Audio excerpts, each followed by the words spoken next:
What is up, YouTube? This is Luis Joel, and I'm going to show you guys how to make my taco dip. This stuff is great at parties, football games, whatever family gathering you decide to bring it to. This recipe is super customizable. You can make it spicy, mild, or substitute any kind of ingredients that you don't like or prefer to use. It's super easy to make, so let's get into it.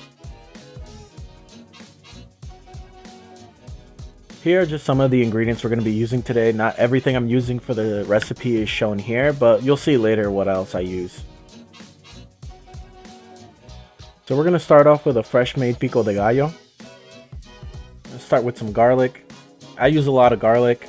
You don't have to use as much as I do, but you know, more garlic the better. We're going to be using about 2 whole onions. I like to chop them up into like halves. You don't need to use, finely chop it too much just because this is going to go into the food processor. I'm going to be using like 4 or 5 Roma tomatoes. Just chop those in half. And some fresh cilantro.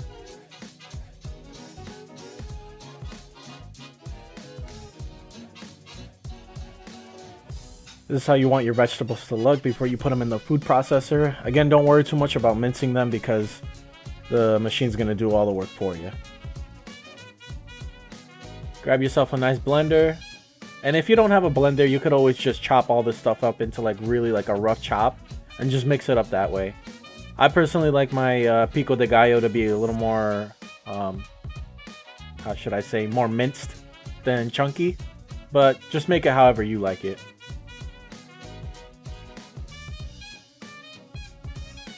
And we're just gonna dice this up into a nice fine mint.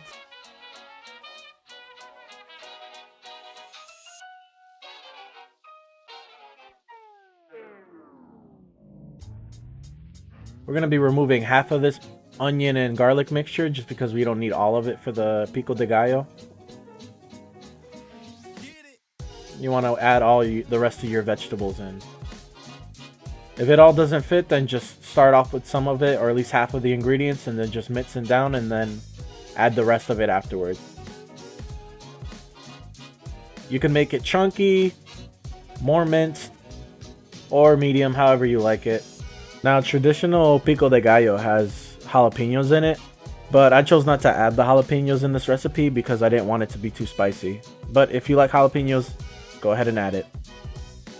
Now, if you notice when you use a food processor, you're going to have a lot of water access. I like to drain a lot of that moisture out of there just because I don't want it to be too soupy or watery. So I just use a nice sieve like this. If you notice, that was a fail. Yep, so we're just going to sift all that water out. It's a little foamy. Don't worry about it. It'll all clear up later. We're going to season this with some sea salt.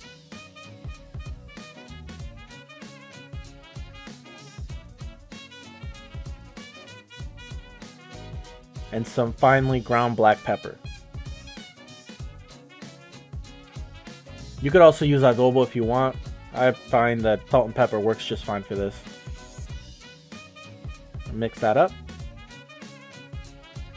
And now we're going to use about a tablespoon of lime juice. I don't have fresh limes, so I just use this bottled stuff. You could use lemon juice too if you don't like lime juice.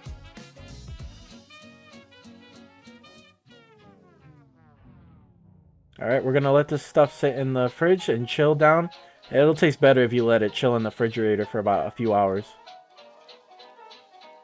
Alright, we're going to cut up the iceberg lettuce. Just like the Pico De Gallo, we're going to chop this up to a fine mince. Just so it fits better in the dip.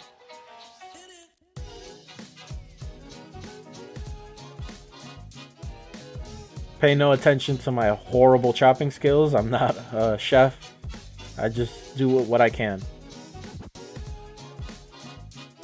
Alright, we're going to mix up the sour cream and cream cheese mixture. And to make mixing this up a lot easier, I recommend letting the cream cheese sit out for a few hours to room temperature. Since this is a big batch, I'm going to be using the whole clump of cream cheese.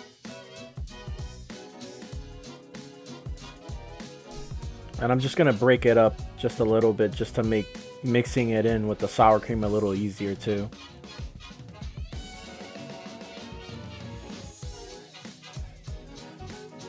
Now I'm just gonna use the whole tub of a small container of cream cheese. I mean sour cream.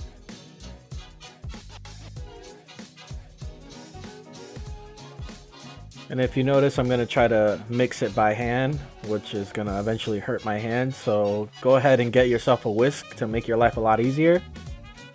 And you wanna mix this up to a nice smooth, creamy mixture. You want it to be very even and well mixed together. So yeah, this is kind of how you want it to look.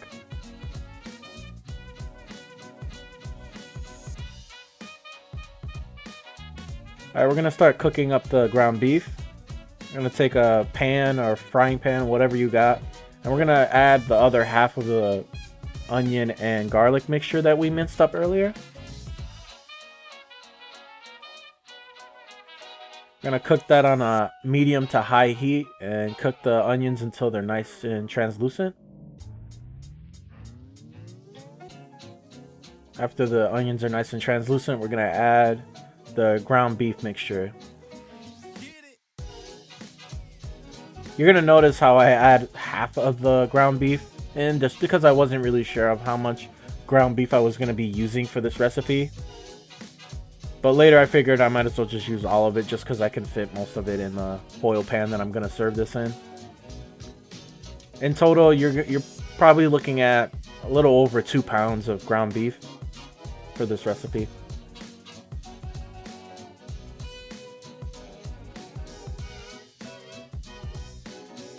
Alright, after the ground beef is nice and brown, we're gonna be draining some of this grease out just because we don't want all that grease into the final product. If you like it, if you like the extra grease, then you could leave it in, but personally I don't like it just because it tends to become soupy at the end. So we're gonna remove at least a good portion of this out. Not all of it, but you know, because we want some moisture, but not, you know, most of it.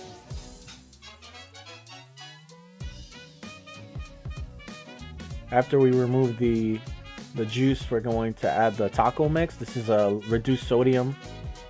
I use about a whole packet and a quarter of this stuff just because I like the seasoning. And always season to taste. You want to mix that all up so it's all well incorporated.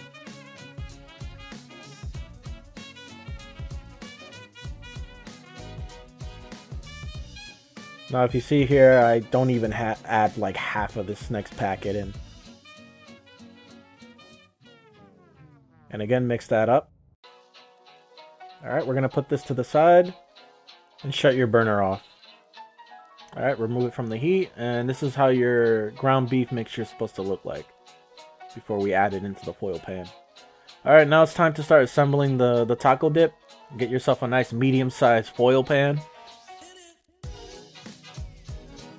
You could use a large, it doesn't matter. You want to just even this, spread it out evenly for the first layer. And flatten it out so you know you get plenty of space. And we're going to be using reduced fat Mexican style shredded cheese. You could use mozzarella, cheddar, whatever you got in your disposal. I'll be throwing the whole bag in there.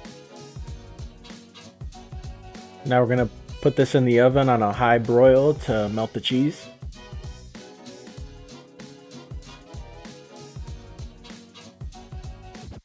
Alright, that's how it's supposed to look after you broil it for a couple seconds.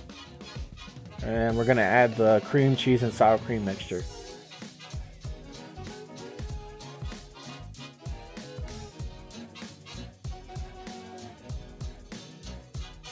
Now you want to spread this out, kind of like you're frosting a cake.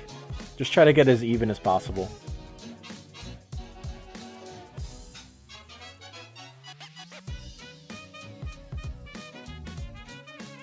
And now we're going to add our fresh made Pico De Gallo. Same as the other layers, just try to get as even as possible.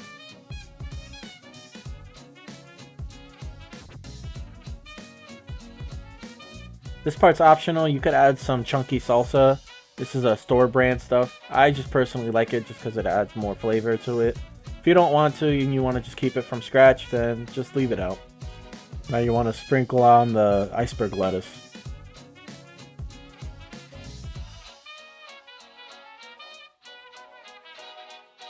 This part's also optional. I'm going to be drizzling this with a little bit of Sriracha Hot Sauce for garnish.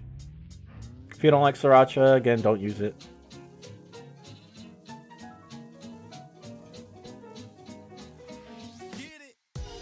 Alright, and there you have it.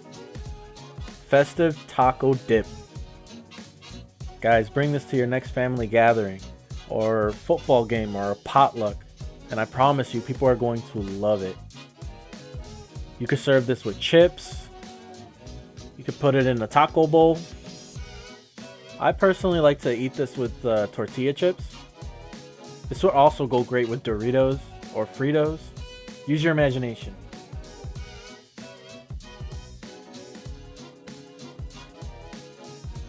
If you guys like this video, don't forget to like and subscribe. And yeah, I'll catch you guys in the next video. Peace!